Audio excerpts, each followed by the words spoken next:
The problem with your generation, Judge Albright declared, his voice booming with condescending authority, is a fundamental lack of respect.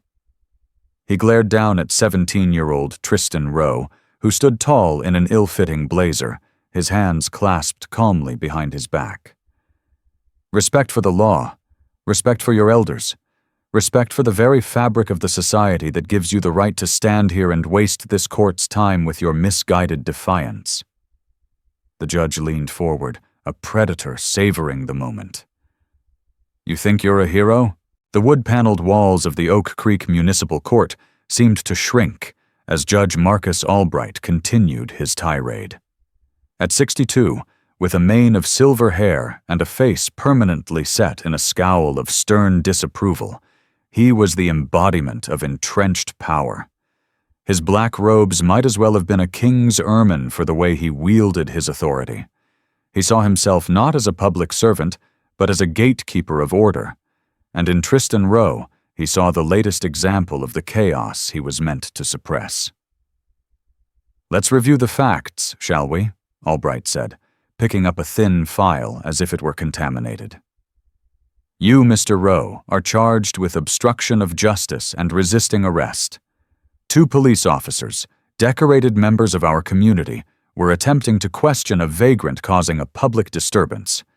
And you decided to interfere. He tossed the file down. You appointed yourself his lawyer, his protector. Who do you think you are? You're a child, playing games you don't understand? Beside Tristan, his public defender, Isla Moreau, shifted on her feet. She was 34, sharp and perpetually exhausted, drowning in a sea of unwinnable cases. She had seen this show 100 times. Albright loved to make an example of young black men. It was his signature move, a performance for the court staff and the occasional local reporter looking for a quote about being tough on crime. Your Honor, Isla began, her voice steady but laced with an undercurrent of weariness. My client was attempting to de-escalate the situation. The man in question, a Mr. John Doe at the time, was disoriented. My client was concerned for his well-being. Albright waved a dismissive hand. Ms. Moreau, your client is not a social worker. He is not a paramedic. He is a high school student who should have been in class, not lecturing seasoned police officers on procedure. He swiveled his gaze back to Tristan, his eyes narrowing. I've read your statement. Quoting legal statutes you barely comprehend. It's the height of arrogance. Tristan remained silent, his expression unreadable. Inside, his heart hammered against his ribs, a frantic drumbeat of adrenaline and indignation. He wouldn't give this man the satisfaction of seeing him break. He had learned long ago that in rooms like this, his composure was his only armor. He met the judge's glare, holding it for a beat longer than was comfortable, a small act of rebellion that did not go unnoticed. The prosecutor, a slick man in a suit a size too tight, smirked. The people recommend the maximum sentence, Your Honor. A clear message needs to be sent. A message is precisely what I intend to deliver, Albright affirmed, a grim smile touching his lips. He enjoyed the synergy with the prosecutor's office. It made his job so much cleaner. He saw the world in simple terms. There were the rule makers and the rule breakers. Tristan, with his quiet defiance and arrogant knowledge, was a rule breaker of the most dangerous kind, one who believed the rules should apply to everyone. The air crackled with tension. In the back of the nearly empty gallery sat a lone journalist from a local digital news outlet, her fingers flying across her phone's screen. She had come for a routine hearing, but her reporter's intuition told her this was something more. Albright's lectures were infamous, but this felt different. The boy wasn't cowering. He was observing. Albright leaned back in his leather chair, letting the silence stretch, another tool in his arsenal of intimidation. You live in a good neighborhood, Mr. Rowe. I see you attend Northwood Preparatory Academy, a fine school. Your parents, I assume, have provided you with every advantage. And yet you throw it all away to defend a nobody, to challenge the very people who keep your neighborhood safe. For what? Some misguided sense of street credibility? The question hung in the air, heavy and insulting. Tristan felt a hot flush of anger creep up his neck. Every advantage. The judge saw his school and his address, but he didn't see the double standards, the constant pressure to be twice as good to get half as far. He didn't see the conversations with his father about how to survive a traffic stop. Your Honor, Isla interjected again, sensing Tristan was near his breaking point. My client's character is not on trial here. Oh, I believe it is, Ms. Moreau, Albright retorted, pointing a finger at Tristan. Character is exactly what's on trial. It is the core of this matter. It's about the character to know your place, to respect the badge, to understand that there is an order to things. He picked up his gavel, the polished wood seeming to absorb the courtroom's stale light. And I am here to teach you, Mr. Rowe, that actions have consequences. The lesson begins now. The sound of the gavel felt inevitable, a predetermined conclusion to a trial that was over before it began. Tristan braced himself, his jaw tight. He had made his choice the moment he saw two officers towering over a fallen man. He had stood his ground then, and he would stand his ground now, whatever the cost. The judge saw a delinquent, but Tristan knew who he was. He was his father's son, a protector, and he wasn't done yet. 2 days earlier, the autumn sun had cast long shadows across the manicured lawns of the city's historic district. Tristan was walking home from the library, his backpack heavy with books on urban planning and architectural theory. The air was crisp, filled with the scent of decaying leaves and distant wood smoke. He was mentally designing a sustainable community center, sketching lines and angles in his mind, a habit that helped him decompress. That's when he saw it. On the corner of Elm and Parker, in front of a boutique bakery, 2 police officers stood over a man who was sitting on the pavement. The man was disheveled, his graying hair matted and his tweed jacket stained. He was mumbling to himself, his hands trembling as he clutched his chest. It was the man's shoes that caught Tristan's attention. Worn, but clearly expensive Italian leather loafers. They didn't match the rest of his appearance. One of the officers, a burly man whose name tag read Kowalski, nudged the man's leg with his boot. I said, "On your feet, old man. You're making the customers uncomfortable." "Leave me," the man slurred, his words thick and indistinct. "Need sugar, please." The second officer, younger and more wiry, scoffed. "Yeah, I bet you do. Come on, up you go. You can sleep it off in a cell." Tristan slowed his pace, his internal alarm bells ringing. He had been taught to walk away, to never engage.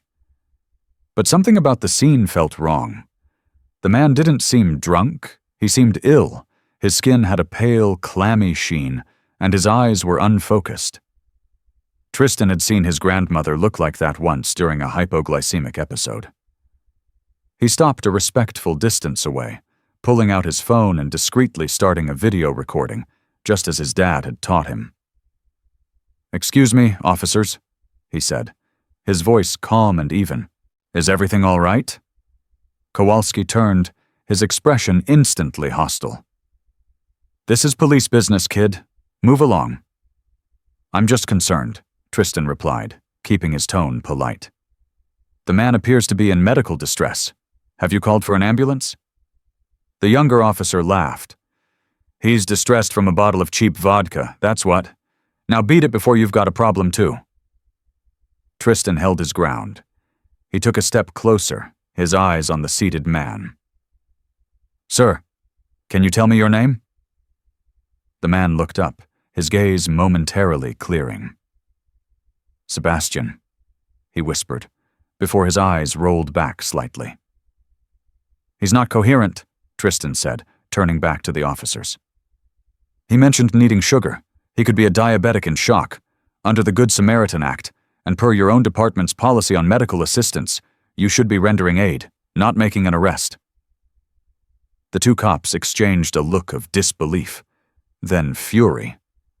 Kowalski's face turned a blotchy red. "Are you lecturing me, you little punk? You quoting the law to me?" "I'm stating my concern for a citizen's safety," Tristan said, his heart pounding. He knew he was crossing a line, but the image of his grandmother, pale and trembling, was seared into his mind. He couldn't walk away. "His name is Sebastian. He's clearly unwell. Please, just call an ambulance." "You're obstructing our investigation," the younger officer snarled, stepping towards Tristan. "You're the one causing a problem now." "There is no investigation," Tristan countered, his voice rising slightly despite his efforts to control it. "You're harassing a man in the middle of a medical emergency. If you arrest him instead of getting him help, you're liable for deliberate indifference." That was the final straw. Kowalski lunged forward, grabbing the front of Tristan's blazer. "You've got a smart mouth, you know that? Let's see how smart you are in the back of my car." Tristan instinctively tried to pull back. "I'm not resisting," he said, his hands held up in a placating gesture. "I'm a minor. You can't—" "We can do whatever we want," Kowalski grunted, shoving him towards the patrol car. The younger officer grabbed Tristan's arms, wrenching them behind his back with unnecessary force. A sharp pain shot through Tristan's shoulder. His phone clattered to the sidewalk, the screen cracking, but the video was still recording, pointed at the sky. As they slammed him against the hot metal of the car, the world seemed to slow down. He could see the faces of people in the bakery, their expressions a mixture of fear and morbid curiosity. No one stepped forward. No one said a word. They just watched as his dignity was stripped away, his backpack hitting the ground with a dull thud. The cuffs bit into his wrists, cold and tight. As they pushed his head down to force him into the car, he caught one last glimpse of the sick man, Sebastian, who was now slumped over, barely conscious. A wave of despair and fury washed over Tristan. He had tried to do the right thing. He had used his voice, his knowledge, the tools his parents had given him to navigate a hostile world. And this was the result. He was shoved into the back of the car, the door slamming shut with a deafening finality. The scent of stale sweat and cheap air freshener filled his nostrils. Through the cage, he saw the officers call for another car to pick up Sebastian, treating him not like a patient, but like a piece of evidence. They had won. They had asserted their dominance, and he was the price. The charge wasn't for helping, it was for challenging. And in Oak Creek, for a boy who looked like him, that was the one crime you were never allowed to commit. The client interview room at the Oak Creek Municipal Courthouse was a small, windowless box that smelled of anxiety and disinfectant. A single fluorescent light hummed overhead, casting a sickly yellow pallor on everything. It was in this sterile cage that Isla Moreau finally had a chance to speak with Tristan Rowe alone, an hour after his disastrous arraignment. Tristan sat across from her at the small metal table, his composure from the courtroom having been replaced by a quiet, simmering anger. He had taken off the borrowed blazer and rolled up the sleeves of his white button-down shirt, revealing the faint, angry red marks the handcuffs had left on his wrists. Isla sighed, pushing a stray strand of dark hair from her face. She had a stack of files on her desk, 3 feet high, a caseload that was both professionally and spiritually crushing. Most of her clients were trapped in cycles of poverty and desperation. Tristan was an anomaly. He was articulate, educated, and came from a stable, 2-parent home. In theory, he should have been one of the easy cases. In reality, he was one of the hardest because he still believed the system could be fair. "Tristan," she began, her voice gentle but firm. "I need you to listen to me very carefully. Judge Albright wants to make an example of you. The DA is backing him. They're offering a plea deal." Tristan looked up, his dark eyes meeting hers. "A plea deal for what? For trying to get a sick man medical attention?" "They're not calling it that," Isla said, sliding a piece of paper across the table. "They'll drop the obstruction charge. You plead guilty to resisting arrest, non-violent.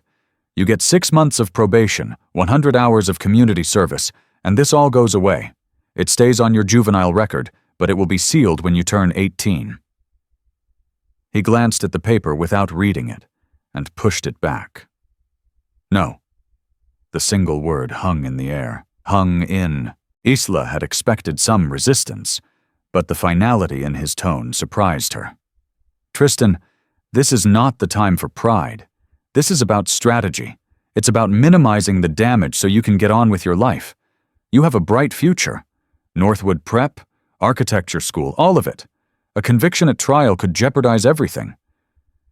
"My future is already jeopardized if I have to admit to a crime I didn't commit just to make a biased judge and 2 angry cops feel powerful," he shot back, his voice low and intense. "I didn't resist. I was assaulted. I tried to help someone and they arrested me for it. If I plead guilty, I'm saying they were right. I'm saying what I did was wrong." Isla leaned back, studying him. She saw the fierce intelligence in his eyes, the unbending spine. He wasn't just being stubborn, he was being principled. In her line of work, principles were a luxury few could afford. "The math isn't in your favor," she said bluntly. "It's your word against 2 decorated officers. Your phone video helps, but it only shows the arrest, not what led up to it. Their body cams will likely have technical difficulties. And you saw Albright. He's already decided you're guilty. He's not a judge, he's a conviction machine." "So we let him win?" Tristan challenged. "We just roll over because he has a gavel and a robe? What about the man I was trying to help? What happened to him?" "He was taken to the city jail, processed for public intoxication, and released this morning," Isla said, consulting her notes. "He's listed as John Doe. He never gave his name and was gone before anyone could follow up." Tristan slumped back in his chair, a flicker of despair crossing his face. "So there's no one to back up my story." "Exactly," Isla said, pressing her advantage. "It's a he said, they said scenario, and in Albright's courtroom, the they always wins when they're wearing a badge. Tristan, I believe you.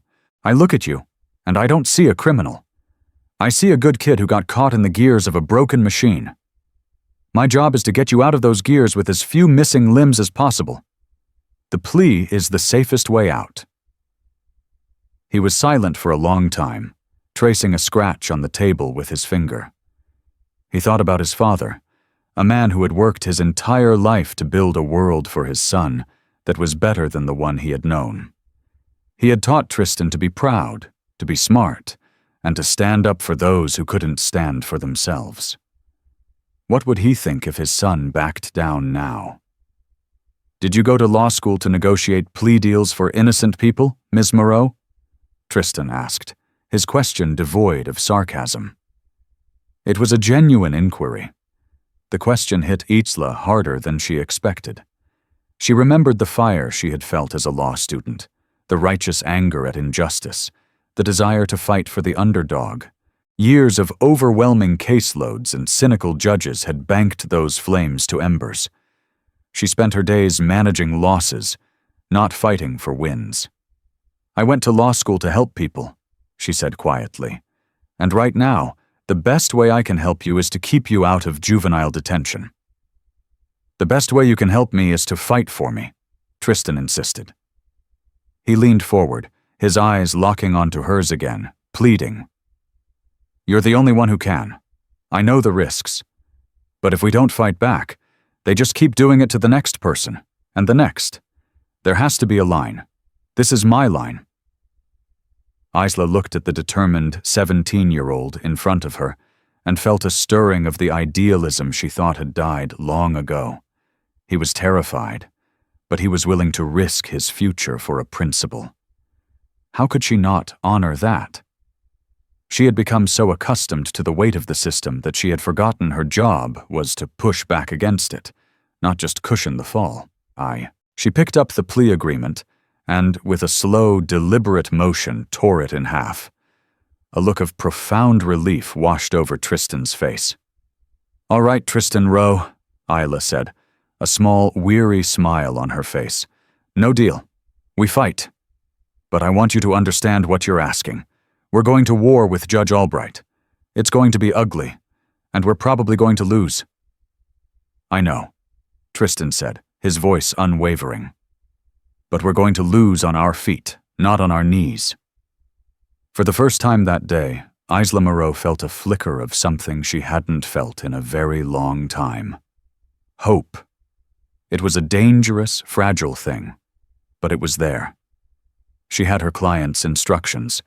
The battle was joined. The second day of the hearing began with a palpable sense of dread. Word had spread. The small courtroom was no longer empty.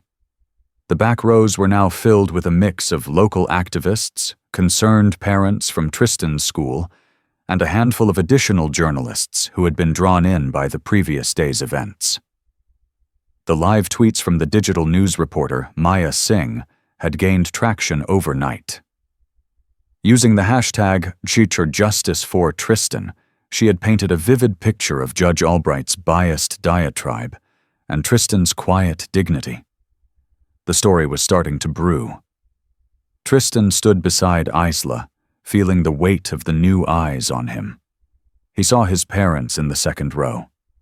His father gave him a slow, encouraging nod, his face a mask of parental strength, though Tristan could see the fear in his eyes. His mother offered a watery smile, clutching a tissue in her hand.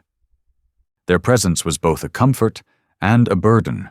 He was fighting for himself, but he was also fighting not to break their hearts. Judge Albright entered the courtroom with an extra flourish of his robes, a clear sign that he was aware of the increased audience and intended to put on a show. He surveyed the gallery with a look of open contempt before settling his gaze on Tristan. "Mr. Rowe," he began, forgoing any of the usual pleasantries. "Yesterday I extended you the courtesy of considering your case with a degree of leniency, an opportunity your counsel has seen fit to reject." He shot a venomous look at Isla. "So today we proceed. The prosecution may call its first witness."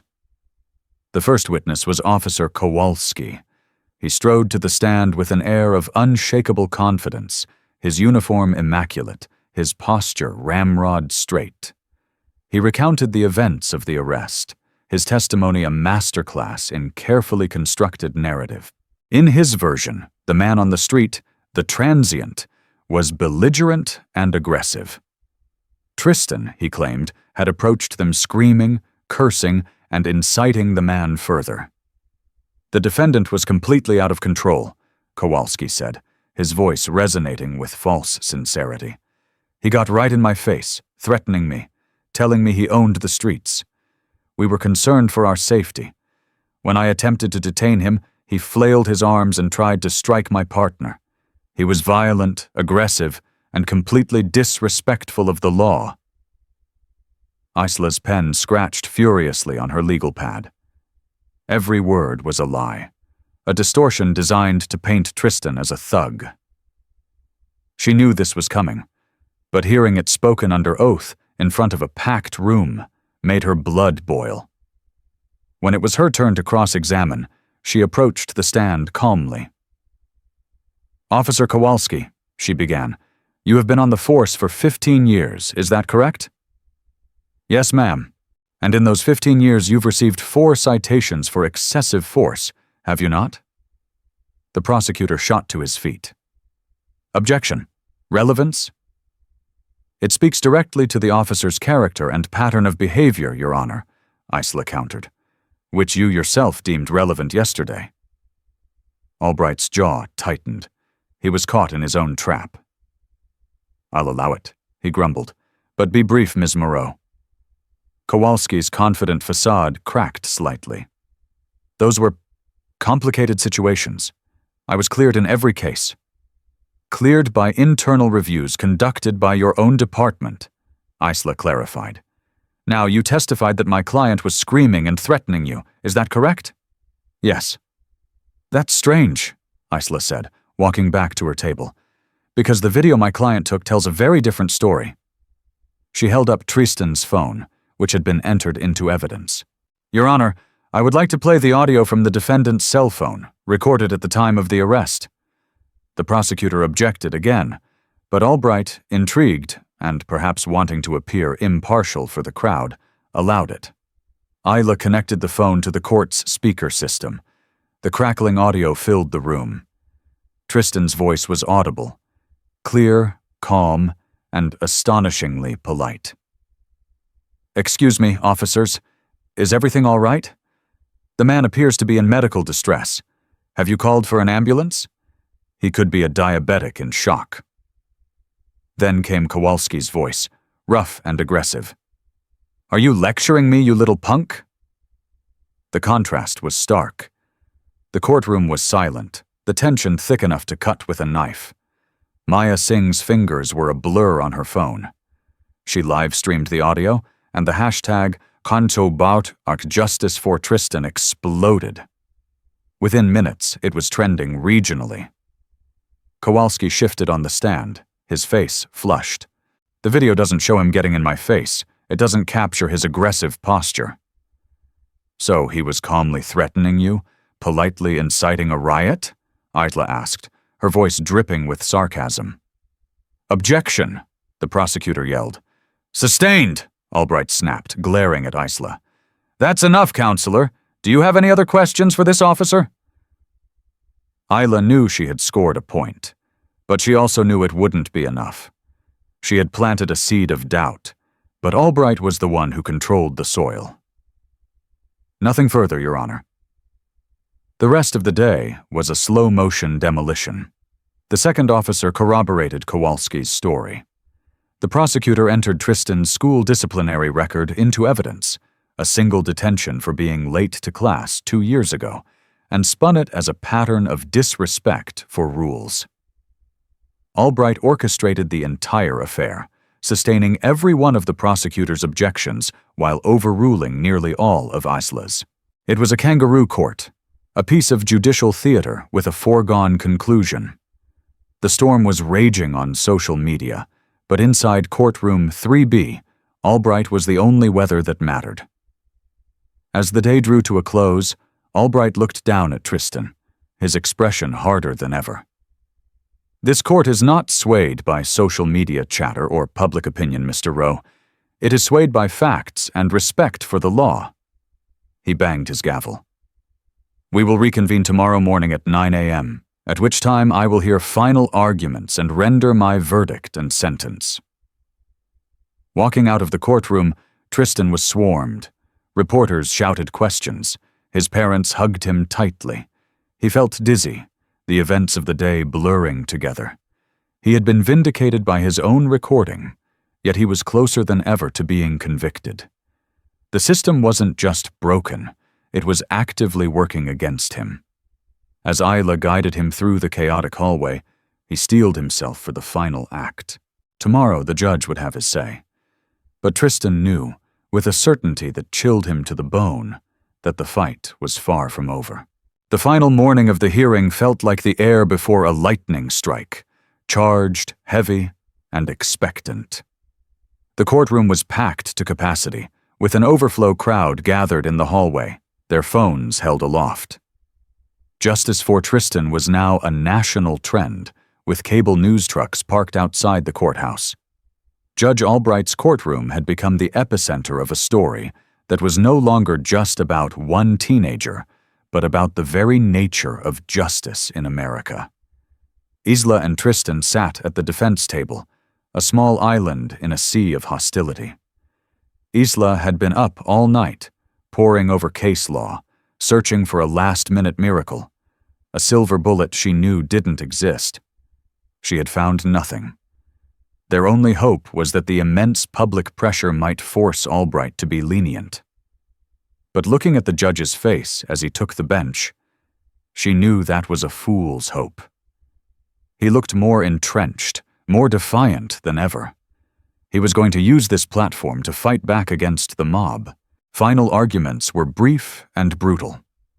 The prosecutor painted Tristan as a menace, an entitled radical who thought he was above the law. He called him a symbol of the erosion of respect for law enforcement, and demanded the harshest possible sentence to restore order and faith in the system. When Isla stood, her voice was quiet but clear, cutting through the tense silence. She spoke not of legal theory, but of simple humanity. She played the audio from Tristan's phone again. "This is not the voice of a menace," she said, her eyes scanning the jury box that wasn't there, speaking instead to the court of public opinion. "This is the voice of a citizen, a young man who saw another human being in distress and chose to act. He chose compassion over indifference. He chose to speak up when it would have been easier to walk away. The only crime Tristan Rowe committed was believing that the law was meant to protect everyone equally." She looked directly at Albright.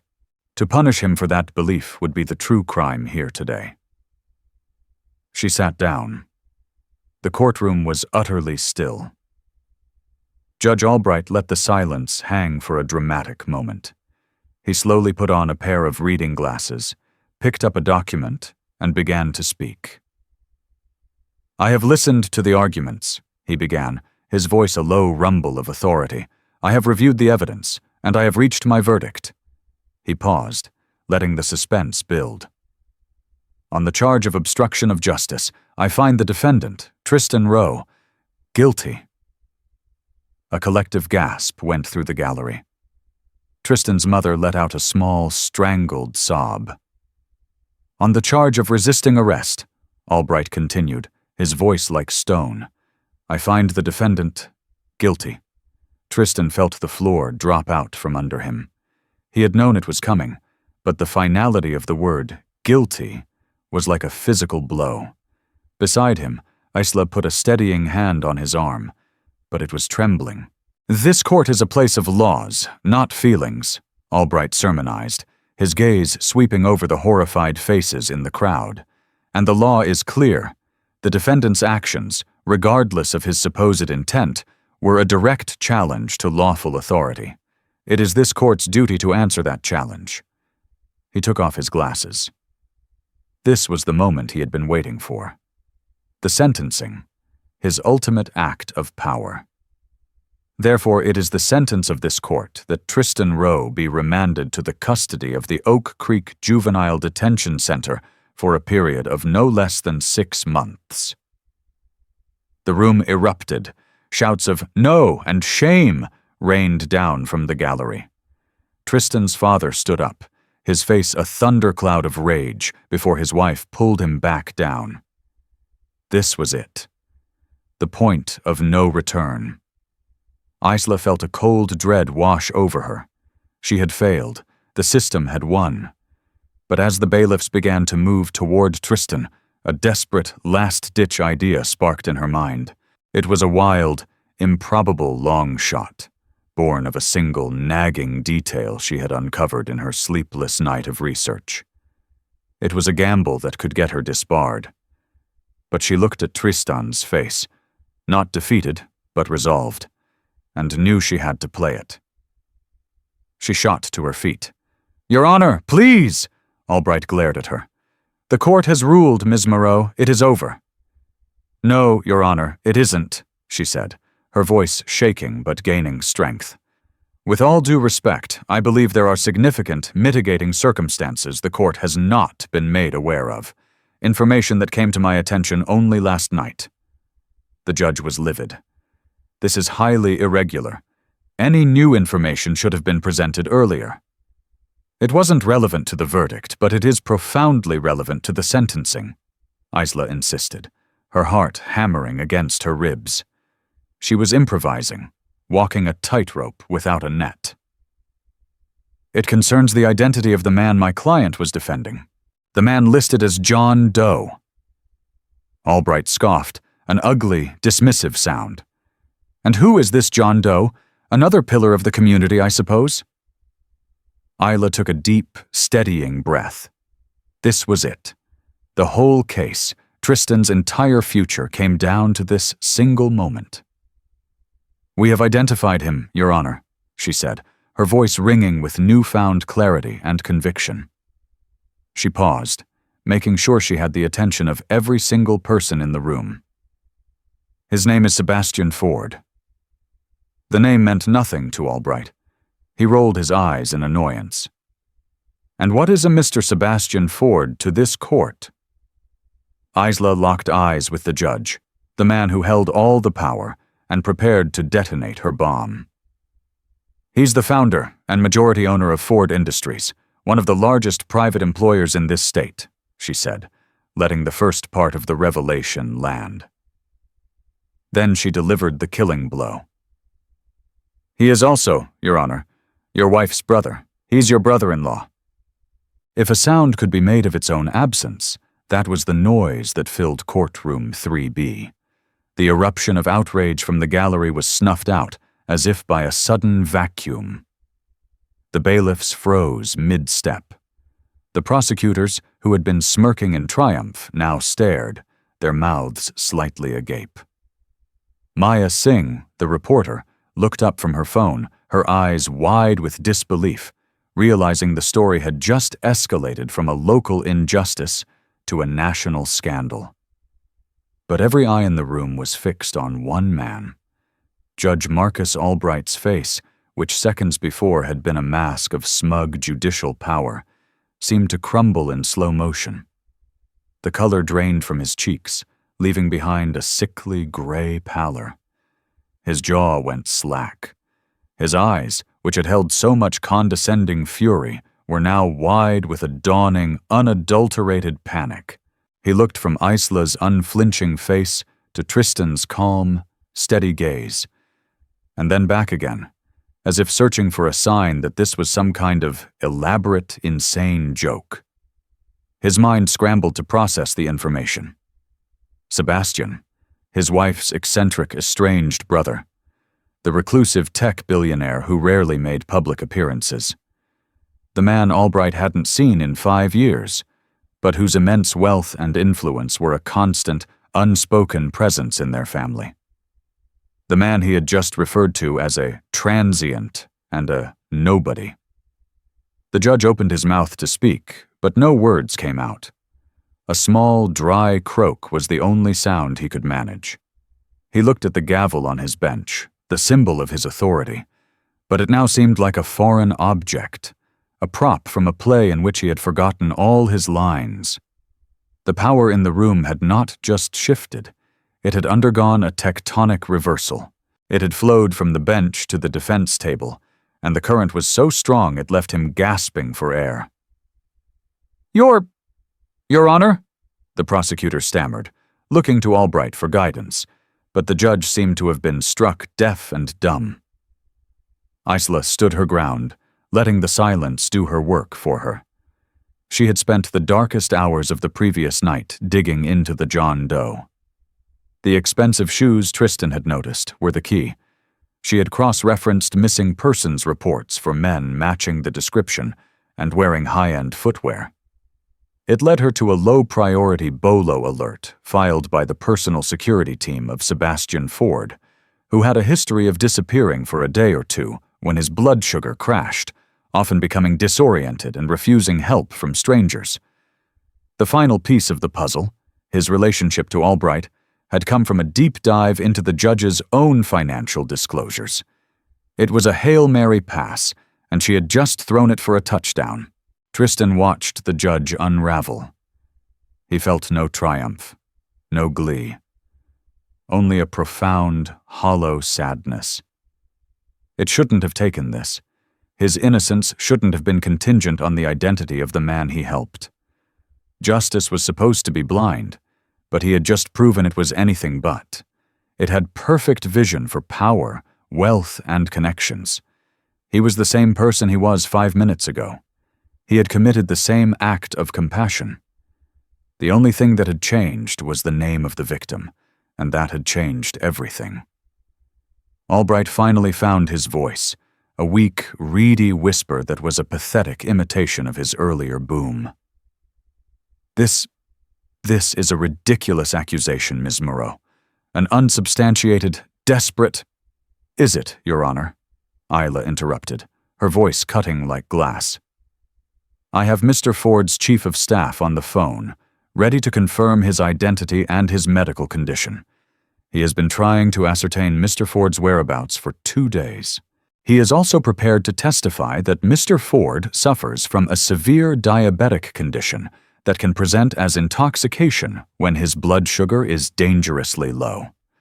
The condition for which my client, a 17-year-old boy, correctly diagnosed on a street corner while your 2 decorated officers were preparing to arrest him for it. Each word was a nail in Albright's judicial coffin. He visibly flinched. He looked out at the sea of faces in the gallery, but they were no longer a faceless mob. They were witnesses, and they were all holding cameras. The story was no longer about a judge scolding a teen. It was about a judge sending a boy to jail for saving his own billionaire brother-in-law from the police. He began to sweat, his starched collar suddenly feeling like a noose. His career, his reputation, his carefully constructed world of power and prestige, he could feel it all turning to dust. He had been so focused on teaching a lesson to a black kid who didn't know his place that he had failed to see the precipice right in front of him. This court, he stammered, his voice cracking. This court is in recess. He fumbled for his gavel, his hand shaking so badly that he missed it on the first try. On the second, he managed to grasp it and bring it down with a weak, pathetic tap that was absorbed by the stunned silence of the room. He didn't walk from the bench. He fled, his black robes billowing behind him like a funeral shroud as he disappeared into his chambers. The moment the door slammed shut, the courtroom exploded into a cacophony of sound. Reporters shouted into their phones. Activists began to chant Tristan's name. His parents rushed forward, enveloping him in a desperate, tearful hug. Isla Moreau stood amidst the chaos, taking a single deep breath. She had gambled everything, and she had won. But it was a hollow victory. She had saved her client not by proving his innocence, but by revealing his victim's importance. And as the cameras turned their blinding lights on her and Tristan, she knew that the real trial, the trial of Marcus Albright and the system he represented, was just beginning. The hallway outside courtroom 3B was pure pandemonium. What had been a small crowd had metastasized, fed by the viral explosion of news from within. Every local news station was there, along with crews from national outlets. People were pressed shoulder to shoulder, a roaring sea of microphones, cameras, and cell phones, all pointed at the courtroom doors. When Isla and Tristan emerged, guided by 2 suddenly deferential bailiffs, the noise was deafening. Flashes popped like fireworks. Questions were shouted from all directions. Tristan, how does it feel? Ms. Moreau, when did you find out about Ford's identity? Is it true the judge is his brother-in-law? Isla put a protective arm around Tristan, shielding him as best she could. We have no comment at this time, she repeated, her voice hoarse. My client is a minor. Please respect his privacy. They were a rock in a raging river, slowly being pushed toward the courthouse steps. Tristan kept his eyes down, overwhelmed by the sensory assault. He could feel the vibrations of the shouting through the soles of his shoes. This was all for him, because of him. Yet he felt strangely detached, like he was watching a movie about someone else's life. As they reached the main rotunda, a new commotion began at the main entrance. A path was being cleared through the crowd by a team of sharp, stone-faced men in dark suits. In their wake walked a man who was the picture of calm, commanding authority. He was in his late 50s, with the same graying hair as the man on the pavement, but it was now impeccably styled. He wore a tailored charcoal suit, and his eyes, clear and intensely focused, swept the room. It was Sebastian Ford. He looked nothing like the disheveled, incoherent man Tristan had tried to help. Gone was the clammy skin and the stained jacket. This man radiated power. He spotted Tristan and Isla and moved toward them, his high-powered legal team flanking him like a Secret Service detail. The crowd fell into a hushed murmur as they realized who he was. The cameras swung from Tristan to Ford, their lenses hungry for the next chapter of the drama. Ford stopped directly in front of Tristan. For a moment, he just looked at the boy, his expression a complex mixture of gratitude, regret, and admiration.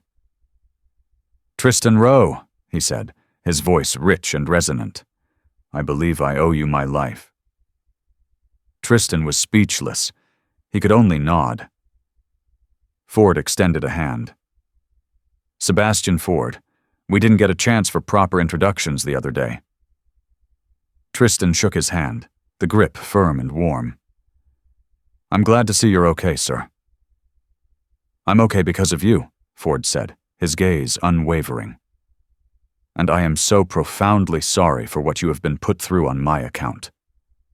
He then turned to his lead attorney. "Arthur, have the charges been dropped?" The lawyer, a man with the weary eyes of someone who billed $1,000 an hour, stepped forward. "We've just been informed by the district attorney's office that all charges against Mr. Rowe are being dismissed with prejudice. They offer their sincerest apologies." A cheer went up from the activists and supporters who had crowded around to listen. Meanwhile, in the now sealed sanctuary of his chambers, Judge Albright was living a nightmare. His phone was buzzing incessantly with calls from his wife, the chief judge, and the state's Judicial Conduct Commission. His frantic conversation with his wife had been a disaster. She was hysterical, caught between loyalty to her husband and fury over the mistreatment of her brother. "How could you, Marcus?" she had shrieked through the phone. "He could have died. And you were going to send the boy who saved him to jail. What is wrong with you?" There was a sharp knock on his chamber door. It was the chief judge, a formidable woman who did not suffer fools, especially fools who brought national disgrace to her courthouse. Albright knew, with a certainty that settled like ice in his stomach, that his career was over. His downfall wouldn't be a quiet retirement. It would be a spectacular public immolation. Back in the rotunda, Sebastian Ford wasn't finished. He addressed the assembled press, his voice carrying effortlessly over the crowd. "Let me be perfectly clear," he began, his tone leaving no room for misunderstanding. "What happened to me 2 days ago was a terrifying medical emergency. What happened to this young man," he said, placing a hand on Tristan's shoulder, "was a terrifying failure of our justice system. The officers involved saw a sick man and assumed he was a criminal. They saw a hero and assumed he was a threat. And the judge in this case was so blinded by his own prejudice that he nearly committed a catastrophic injustice." He paused, letting his words sink in. "My legal team will be filing a formal complaint against Officers Kowalski and Henderson. We will be requesting a full, independent investigation into the conduct of Judge Marcus Albright, and we will be asking the city to review its protocols for handling medical crises and its training on implicit bias. This cannot be allowed to happen again." He looked at Tristan, his expression softening. Tristan Rowe acted with a courage and moral clarity that is frankly astonishing. He is a testament to his generation and a credit to this city. He is not the problem. The system that tried to crush him is the problem. The impromptu press conference was a bombshell. Ford had not only exonerated Tristan, but had declared war on the very institutions that had wronged him. As Ford's security team whisked him, Tristan, and Isla away through a private exit, the media landscape exploded. The story of the biased judge had been replaced by the story of the billionaire, the boy, and the broken system. The reckoning had arrived. In the days that followed, The consequences cascaded through the city's institutions with the force of a tidal wave. The story of Tristan Rowe and Judge Albright was no longer a local news item. It was a fixture on the national stage, a case study dissected on 24-hour news channels, in major newspapers, and across social media. Legal analysts, civil rights leaders, and politicians all weighed in, each adding another layer to the narrative of a system exposed. The first domino to fall was, predictably, Judge Marcus Albright. The Judicial Conduct Commission, spurred by the formal complaint from Sebastian Ford's legal team and immense public pressure, announced an immediate, indefinite suspension. The investigation was a mere formality. Faced with irrefutable evidence of judicial misconduct and extreme bias, not to mention the politically untenable position of having wronged one of the state's most powerful figures, Albright's options were limited. A week after the hearing, he tendered his resignation in a terse, one-sentence letter, ending a 30-year career in public disgrace. He vanished from the public eye, a man undone by his own hubris. The second domino was the Oak Creek Police Department. Officers Kowalski and Henderson were placed on administrative leave the day after the hearing. The internal investigation, usually a slow-moving, opaque process, was fast-tracked under the intense scrutiny of the mayor's office and a legion of lawyers hired by Ford. Tristan's phone video, combined with the officer's body camera footage, which, as Isla predicted, had captured everything perfectly once a court order compelled its release, was damning. It showed their immediate hostility, their dismissal of a clear medical emergency, and their excessive force in arresting Tristan. Within a month, both officers were fired for gross misconduct and conduct unbecoming. The police union filed a grievance, but with Sebastian Ford funding the legal opposition, it was a fight they were destined to lose. The fallout spread beyond the individuals involved. The mayor, facing a potential multi-million-dollar lawsuit and a full-blown political crisis, announced the formation of a new civilian oversight board for the police department. Its first task was a top-to-bottom review of use-of-force policies and bias training. He publicly invited Isla Moreau to co-chair the board. After years of fighting the system from the outside, she was being given a chance to fix it from within. It was a daunting, perhaps impossible task, but for the first time in her career, she felt she had the leverage to make a real difference. The story resonated deeply at Northwood Preparatory Academy. What could have been a source of shame became a moment of profound education. The school's administration, initially wary, was eventually forced by a coalition of students and parents to address the issues head-on. They organized assemblies on civic responsibility and racial justice.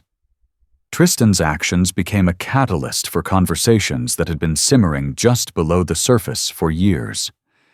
He didn't seek the attention, but he became an accidental leader, a symbol of quiet courage for his peers. Tristan tried to navigate his new reality.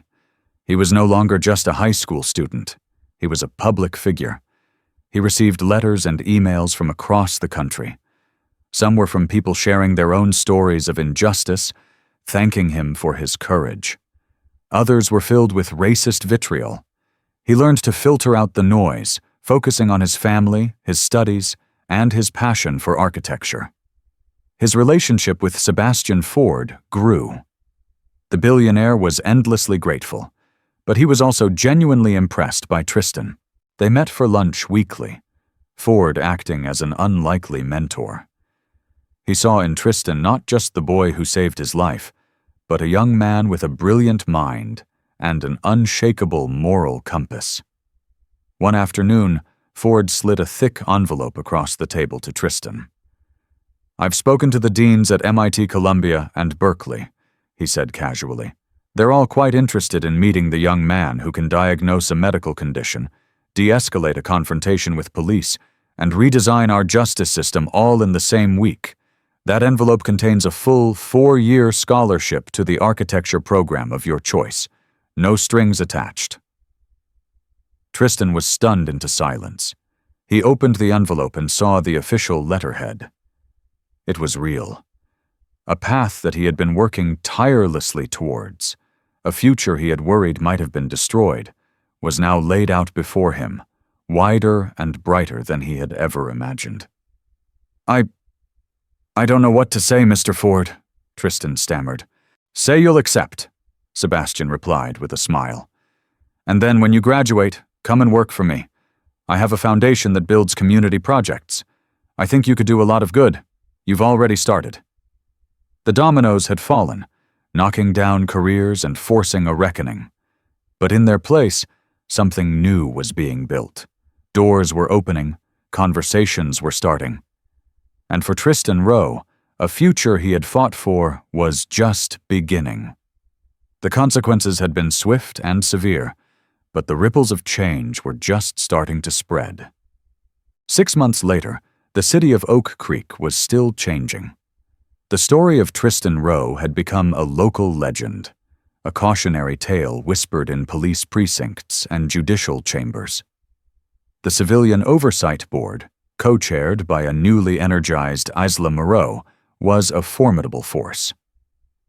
Armed with subpoena power and a significant budget funded in part by a donation from the Ford Foundation, they were implementing tangible reforms. The Sebastian Alert was now official city policy, a protocol for first responders to treat all cases of public disorientation as potential medical emergencies. First, not criminal matters. De-escalation and implicit bias training were no longer once-a-year slideshows. They were intensive, ongoing programs with real-world simulations. The changes were slow and met with resistance, but the foundation for a more accountable system was being laid. Isla had found a new purpose. She still worked as a public defender, but her role on the board gave her a platform to advocate for systemic change. She used Tristan's case as a constant reminder of the stakes, of how easily the system could devour an innocent person. She was no longer just managing losses. She was fighting for a future with fewer losses to manage. For his part, Tristan did his best to return to a semblance of normalcy. He had accepted the scholarship and was in the process of deciding between MIT and Columbia. The media attention had faded, leaving him with the space to be a teenager again, to worry about final exams, to hang out with his friends, to dream about the future. But he was different. The experience had forged a new maturity in him, a deeper understanding of the world and his place in it. He had also taken Sebastian Ford up on his offer of an internship. He wasn't just fetching coffee, he was given a real project. The Ford Foundation had purchased a derelict courthouse in an underserved part of the city, and they had tasked Tristan with developing a concept for its redevelopment. The final scene of the story finds Tristan standing in the cavernous, empty main hall of this old courthouse. Dust motes danced in the shafts of late afternoon light, slanting through the tall, arched windows. The room was dilapidated, peeling paint hanging from the walls like sunburnt skin. The judge's bench, scarred and splintered, was still in place, a monument to a forgotten era of justice. He had his sketchbook open, the pages filled with detailed drawings and notes. But he wasn't designing another cold, imposing hall of judgment. His vision was something entirely different. Sebastian Ford walked in, his footsteps echoing in the vast space. He came to stand beside Tristan, looking at the drawings. "A community justice center?" Sebastian asked, a note of admiration in his voice. "That's the idea," Tristan said, his passion evident as he pointed to different parts of the sketch. "We knock out this wall here, replace it with glass. Let the light in. The whole first floor is open. Not a place of judgment, but a place of resources. A legal aid clinic right here," he pointed. "A mediation center, mental health services, a job training office. We turn the courtroom into a community meeting hall." His design repurposed the symbols of oppressive power into tools of empowerment. The holding cells in the basement would become soundproof music practice rooms for local kids. The judge's chambers would be a free library. The central idea was to transform a space of fear into a space of hope. "You're not just designing a building, Tristan," Sebastian said quietly, looking from the sketchbook to the young man beside him. "You're designing a new idea of justice." Tristan looked at the imposing, empty judge's bench. He remembered standing in front of one just like it, feeling small and powerless, as a man in a black robe tried to steal his future. He had won his fight not in the courtroom, but by exposing a truth the courtroom was designed to ignore. But what if the courtroom itself could be different? What if the whole system could be rebuilt from the ground up, based on principles of compassion and restoration instead of punishment and fear?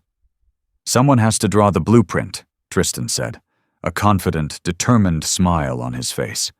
He looked out the large, dirty window at the city beyond. He knew the fight was far from over.